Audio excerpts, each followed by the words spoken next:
గ్రామాలను సుందరీకరంగా తీర్చిదిద్దడానికి, వీధులను పరిశుభ్రంగా ఉంచడానికి ఉన్నతాధికారులు ప్రణాళికలు సిద్ధం చేస్తుంటే అవి పాటించడంలో గ్రామాలలో పంచాయతీ కార్యదర్శులు విఫలమవుతున్నారు. నాంపల్లి మండల పరిధిలోని పలు గ్రామాలలో ప్రజాపాలన ప్రగతి ప్రణాళిక కార్యక్రమము మొక్కుబడిగా నిర్వహిస్తూ ఫోటోలకు మాత్రమే ఫోజులిస్తూ పారిశుద్ధ్య పనులను పట్టించుకోవడం లేదని ప్రజలు ఆవేదన వ్యక్తం చేస్తున్నారు. గ్రామాలను సుందరీకరంగా తీర్చిదిద్దడానికి, వీధులను పరిశుభ్రంగా ఉంచడానికి ఉన్నతాధికారులు ప్రణాళికలు సిద్ధం చేస్తుంటే అవి పాటించడంలో గ్రామాలలో పంచాయతీ కార్యదర్శులు విఫలమవుతున్నారు. తెలంగాణ రాష్ట్ర ప్రభుత్వం ప్రజాపాలన ప్రగతి ప్రణాళిక 99 రోజుల కార్యాచరణలను సిద్ధం చేసి ప్రతిష్టాత్మకంగా అమలు పరుస్తుంటే అధికారుల అలసత్వం వలన గ్రామాలలో వీధులు, మురుగు కాల్వలు చెత్తా చెదారంతో నిండిపోయి ప్రజలకు దుర్గంధం వెదజల్లుతున్నాయి. వివరాల్లోకి వెళ్ళినట్టయితే నాంపల్లి మండల పరిధిలోని పలు గ్రామాలలో ప్రజాపాలన ప్రగతి ప్రణాళిక కార్యక్రమము మొక్కుబడిగా నిర్వహిస్తూ ఫోటోకు మాత్రమే ఫోజులిస్తూ పారిశుద్ధ్య పనులను పట్టించుకోవడం లేదని ప్రజలు ఆవేదన వ్యక్తం చేస్తున్నారు. మండల పరిధిలోని పసునూరు గ్రామ పంచాయతీలో మురుగు కాల్వలు చెత్తా చెదారంతో నిండిపోయి దుర్వాసన వెదజల్లుతున్నాయి. నివాస గృహాల పక్కన ఇంకుడు గుంతలు ఏర్పాటు చేసుకోకపోవడం వలన మురుగునీరు రోడ్డుపైకే వదలడంతో వీధులలో తిరిగే బాటసార్లకు ఇబ్బందికరంగా మారుతుంది. రోడ్డు పక్కనే గ్రామ పంచాయతీ నీటిని అదుపు చేసే గేట్ వాల్ హోల్ పైన కప్పు లేకపోవడం వలన వాహనదారులు ప్రమాదాల బారిన పడే అవకాశం పొంచి ఉంది. ఒకవైపేమో వేసవికాలం సమీపించి నీటి ఎద్దడి తలెత్తుతుంటే పసునూరు గ్రామంలో మాత్రం గ్రామ పంచాయతీ బోరువాటరు 24 గంటలు వృధాగా మురుగు కాల్వ గుండా పారుతుంది. గ్రామ ప్రజలకు అందించవలసిన మంచినీరు వృధాగా మురుగు కాల్వల ద్వారా నేలపాలు కావడంతో పంచాయతీ కార్యదర్శాల పనితీరు అలసత్వం స్పష్టంగా అర్థమవుతుంది. వీధులన్నీ చెత్తా చెదారంతో అస్తవ్యస్తంగా మారుతున్నాయి. ఇకనైనా పంచాయతీ కార్యదర్శులు ప్రత్యేక శ్రద్ధ వహించి గ్రామాలలో ప్రజలకు మౌలిక వసతులు కల్పించాలని, శానిటేషన్పై నిర్లక్ష్యం వీడాలని ప్రజలు కోరుతున్నారు.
ప్రస్తుతం మనము నాంపల్లి ఎంపీ మధుసార్తో ఉన్నాము.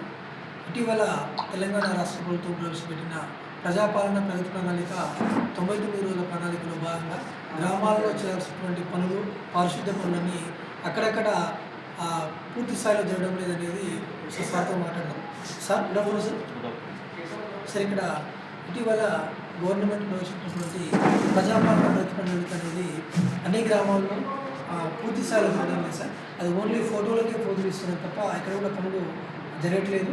వాటిపైన కొన్ని ప్రజల నుంచి ఆరోపణలు వాటిపైన మరి చేపిస్తున్నామండి, పూర్తి స్థాయిలో జరిపిస్తున్నాము. మా వంతు అయితే మేము కృషి చేస్తున్నాము. ఇంకా మెరుగ్గా మెరుగ్గానే జరిపిస్తాం.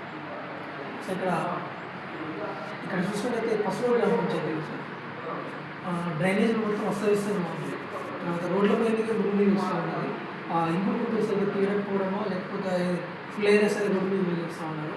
అదేవిధంగా ఒక గ్రామానికి సరిపోయేటటువంటి వాటర్ ఇవ్వాల్సిన మోటార్ అసలు నీటి అయితే ఎక్కువగా ఉంటుంది. ఆ మోటార్ మొత్తం వృధాగా పోతుంది, 24 గంటలు పోతూ ఉన్నది. దాంతోపాటు నీరు వృధా కావడమే కాదు, ఆ విద్యుత్ కూడా వేస్ట్ అవుతూ ఉన్నది. దానిపైన మీరు వెళ్ళి మరి ఎంక్వైరీ చేసి రిపోర్ట్ అనేది పెట్టేస్తాము. ప్లస్ ఆ పంచాయత్ సెక్రటరీకి సర్పంచ్ కూడా చెప్పేసి రిపోర్ట్ అనేది తీసుకుంటాం. Thank you sir. ఈ వెంటనే పనులు త్వరితగతిన పూర్తి చేసే విధంగా ప్రజలకు ఎలాంటి అసౌకర్యం కలగకుండా చూడాలని మేము కూడా సత్యంగా జరుపుకుంటున్నాము. ప్రస్తుతం మనము నాంపల్లి మండల పరిధిలోని పసుమూరు గ్రామ పంచాయతీలో ఉన్నాము. ఇక్కడ పసుమూరు గ్రామ పంచాయతీలో వీధులన్నీ దుర్గంధం వెదజల్లుతూ ఇక్కడ మనకి ఎక్కడ చూసినా కానీ మురుగు కాలువలు లేకుండా, అదేవిధంగా రోడ్లపైకే మురుగునీరు చేరి ఇబ్బందికరంగా మారుతుంది. ప్రజలు అనేక అసౌకర్యాలకు గురవుతున్నామని చెప్తా ఉన్నారు. ఇక్కడ చూసినట్టయితే గ్రామ పంచాయతీలో ఒకవైపు వేసవికాలం సమీపించి నీటి ఎద్దడితోటి ప్రజలు అనేక ఇబ్బందులు పడుతూ ఉంటే, ఈ గ్రామంలో మాత్రము నీరు బోర్ ఆన్ చేసి 24 గంటలు వృధాగా పోతుంది. అంటే ఈ గ్రామ పంచాయతీకి ఈ నిధులు వృధా చేయడమే పనిగా చేస్తున్నట్టుగా కనబడుతూ ఉన్నది. దానికి వృధాగా పోతున్న నీరుని ఒడిసిపట్టే ప్రయత్నం చేయాల్సింది పోయి, ఇక్కడ వర్షపు నీరుని ఒడిసిపట్టేది పోయి ఉన్న నీరునే వృధా చేయడం జరుగుతూ ఉంది. అదేవిధంగా ఇక్కడ చూసినట్టయితే మనకు డ్రైనేజ్ వ్యవస్థ మొత్తం అస్తవ్యస్తంగా తయారైంది. ఎక్కడ కూడా మురుగు కాలువలు తీసినట్టుగా కనబడట్లేదు. అదేవిధంగా రోడ్లపైకి మురుగునీరు చేరుతూ ఉంది. ఇక్కడ ఇంకుడు గుంతలు కూడా తీసిన ప్రయత్నము చేయలేదనేది మనకు స్పష్టంగా కనబడుతూ ఉంది. ఇటీవల గ్రామ పంచాయతీలను అత్యంత అందంగా సుందరీకరణంగా మార్చడానికి రాష్ట్ర ప్రభుత్వము ప్రజాపాలన ప్రగతి ప్రణాళికను ఏర్పాటు చేసి, ఈ కార్యాచరణలో భాగంగా జిల్లా అధికారులు ఇక్కడ మండల శాఖ అధికారులతో కానీ, అదేవిధంగా పంచాయతీ కార్యదర్శులతో కానీ అనేక సమీక్షా సమావేశాలు ఏర్పాటు చేసి, ఈ సమావేశాల ద్వారా ఏ రోజు ఏ రకమైన పనులు చేయాలి, గ్రామ పంచాయతీలో ఏ రకమైన పనులు చేస్తే మనము గ్రామాలని సుందరీకరణంగా మార్చుకోవచ్చు అనే విధానంగా అధికారులు చెప్తా ఉన్నారు. కానీ ఇక్కడ చూసినట్టయితే గ్రామ పాలనా అధికారులు, అదేవిధంగా పంచాయతీ కార్యదర్శులు ఎలాంటి పనులు చేయడానికి ఇష్టపడుతున్నట్టుగా కనబడడం లేదు. ఇప్పటికీ మార్చి 6వ తారీఖు నుంచి మొదలైనటువంటి ఈ ప్రజాపాలన ప్రగతి ప్రణాళిక 99 రోజుల ఈ కార్యాచరణ అనేది ఇప్పటికీ ఎన్ని రోజులు గడిచినప్పటికీ కూడా ఈ గ్రామంలో ఎక్కడ చూసినా ఎక్కడి చెత్త అక్కడే కనబడుతూ ఉంది. గ్రామంలో ఎక్కడ ఉన్న ఈ మురుగు కాలువలు కూడా పరిశుభ్రంగా లేవు, ఎక్కడిదక్కడే కనబడుతూ ఉన్నది. దీని ద్వారా ప్రజలు అనేక అనారోగ్యాలకు గురయ్యే అవకాశం కూడా ఉంది.